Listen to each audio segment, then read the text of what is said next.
大家好，欢迎来到今天的 Story Learning Chinese with Annie。今天我和我的好朋友琪琪 Hello, I'm Kiki。我们两个人现在都在欧洲我在匈牙利的首都布达佩斯。那琪琪她来布达佩斯看看我。琪琪她住在比利时。那我们今天会一起拍一个视频，我们会一起谈谈她在欧洲的生活、学习和她对欧洲的感受。好，那你准备好了吗？我们开始吧。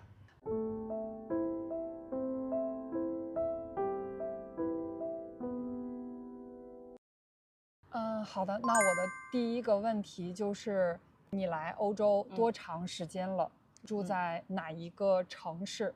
你来欧洲的主要的目的是什么呢？我来欧洲1年了，我是2023年10月10日到的比利时。非常准确的日期。对，甚至可以准确到几点。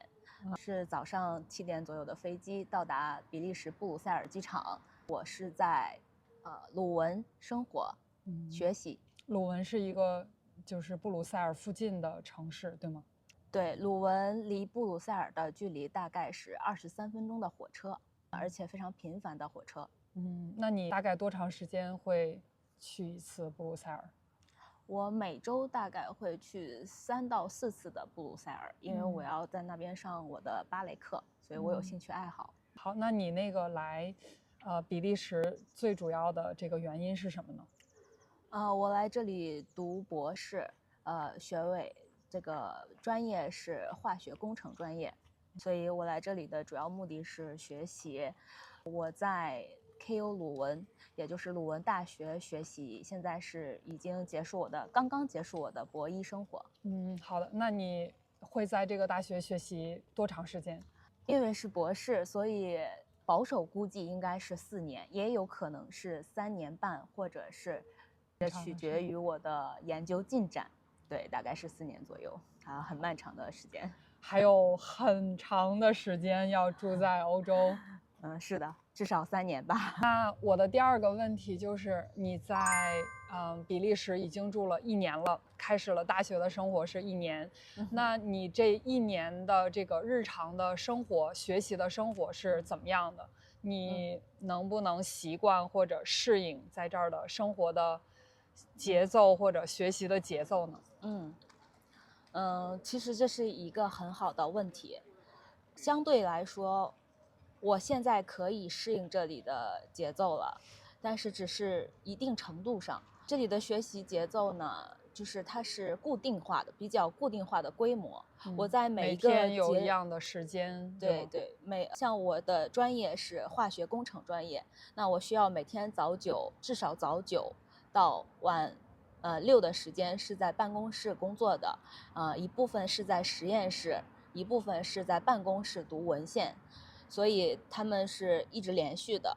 从周一到周五是我的工作时间，周六周日呢，我会放松一下，去上芭蕾舞课，休息一下再工作这样。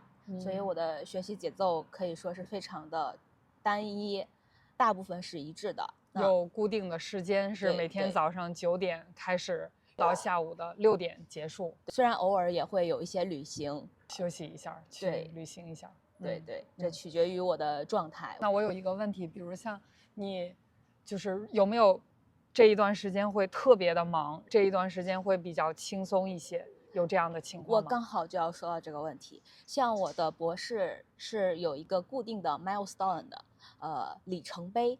每一个时间节点之前，我要完成固定的任务。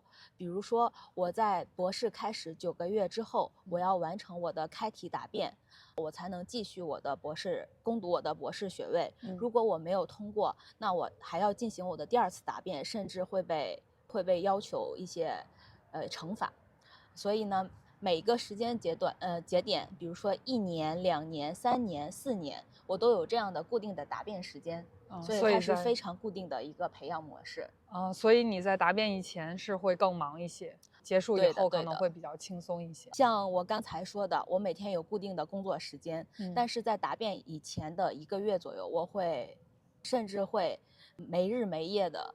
做很多答辩的准备。是的，是的，嗯，要准备，至少应付教授的问题，完成自己所有的这个，介绍自己所有的工作、实验工作和未来的计划，或者听起来是还有一个时间节点对我来说，那就是我需要发表文章才能完成我的博士毕业需求，所以在每一次写文章、修改文章的时候，我会有一个很忙碌的，至少1到3个月的时间，需要为这个发表文章而忙碌啊。这个对博士也是最重要的事情，是我的毕业考核要求。那我的第3个问题就是你在欧洲住了这段时间，就是你是怎么样去适应这个欧洲的生活的呢？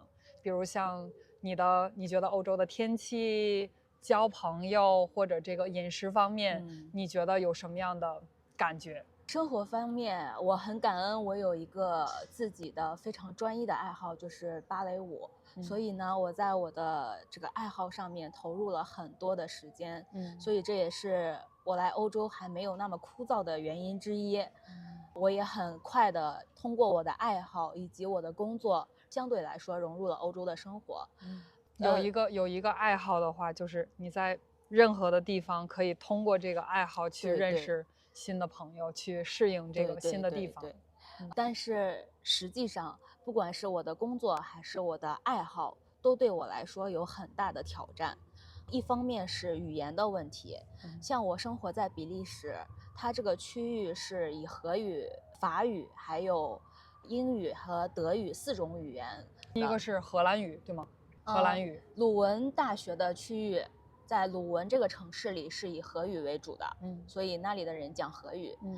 虽然布鲁塞尔很近，但是布鲁塞尔是法语的区域，所以布鲁塞尔的人讲法语。还有一部分区域是讲德语的。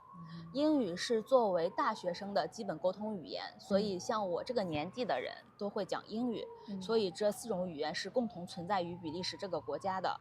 所以对我来说，语言是一种障碍，因为我仅能用英语和中文来跟别人沟通，但是中文在这里又不是一个沟通语言。所以对我来说，语言障碍是很难去克服的。比如我上芭蕾课，我是需要听法语授课的，但是像1、2、3、4、5那杜托，我是可以听懂的。所以一些基本的语言掌握以及芭蕾术语掌握之后，并不影响我的芭蕾课的流畅度。所以我很快的适应了这里的芭蕾，也很快适应了我的工作，现在能基本的达到一个比较平稳的状态。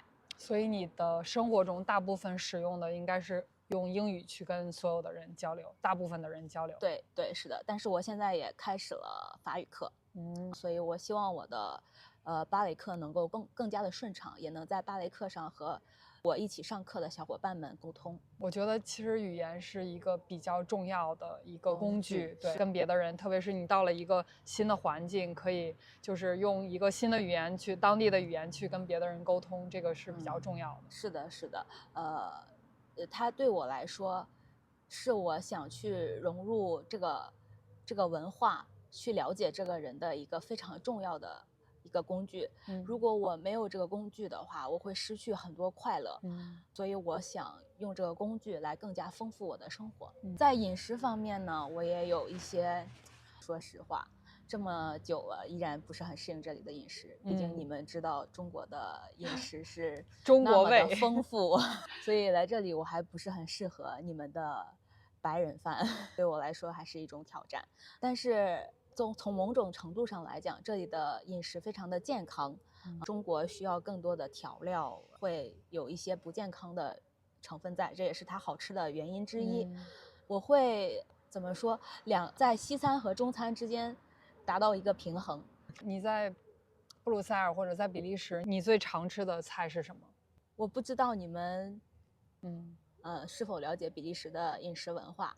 在比利时呢，最出名的几种食物呢，都不是比利时的真正的当地 local 的食物，不是当地的食物，它是从各个国家吸取来的一些食物，其实它不是很原汁原味，嗯更也不是很好吃，当然，所以我并不喜欢吃比利时的食物。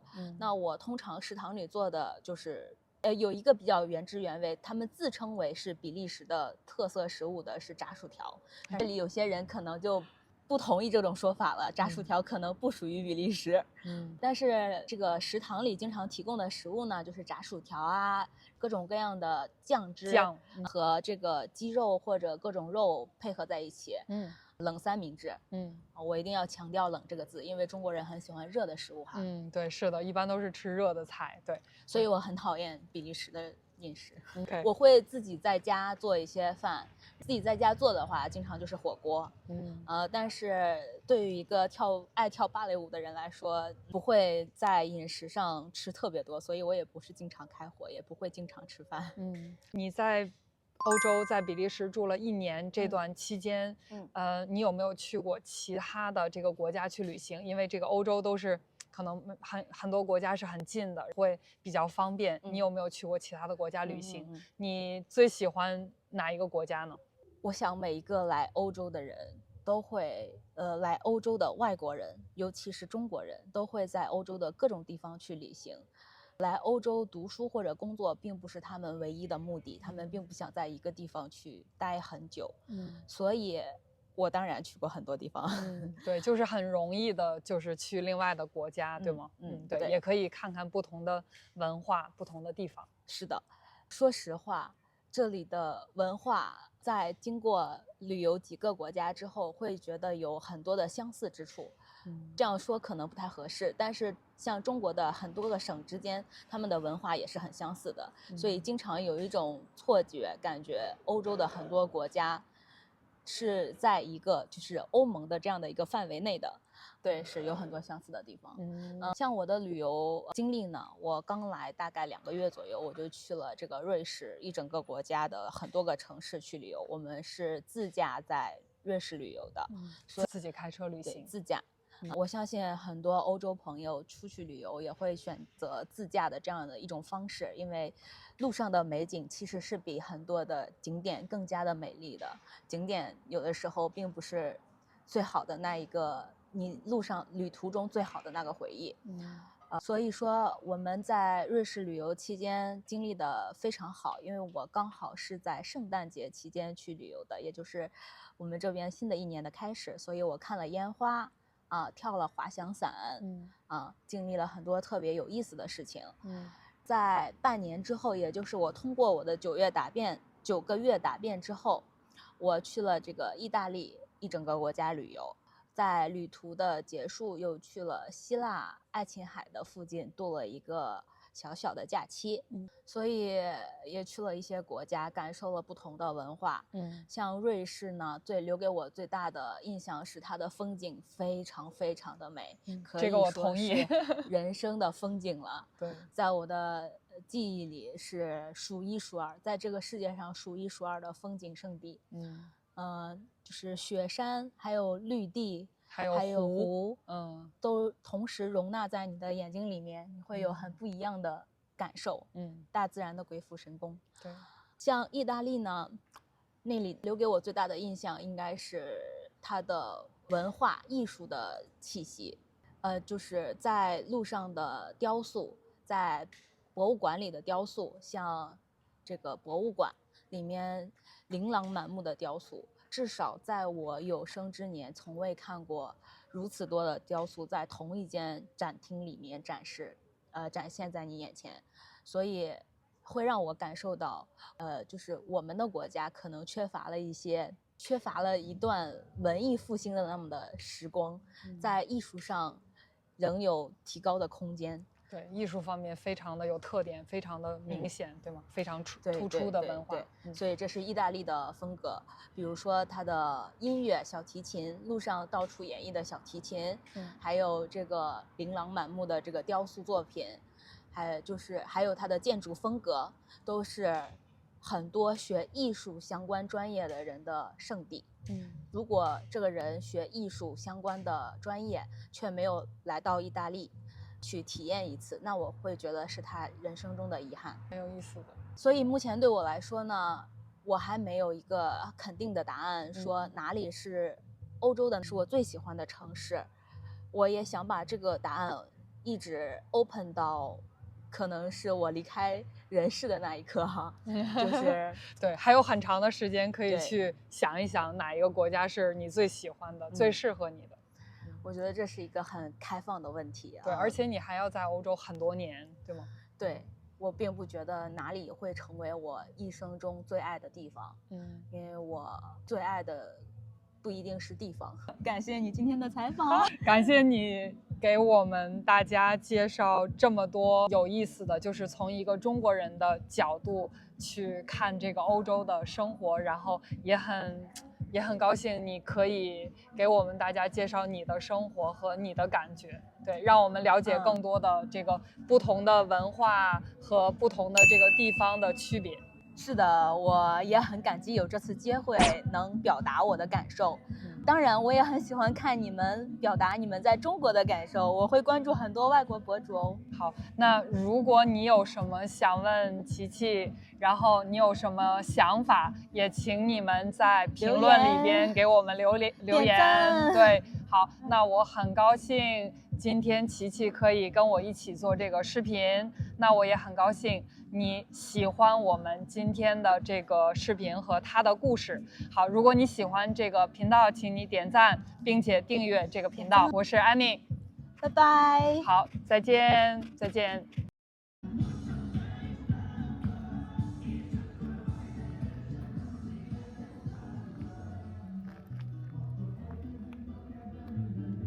来打一声招呼。Hello, I'm Kiki， 我是琪琪，大家好。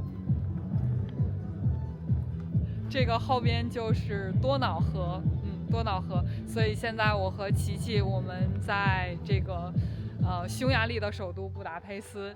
琪琪她从比利时来找我玩。Hello， 布达佩斯很好玩哦。布达佩斯很好玩，也很漂亮。我们现在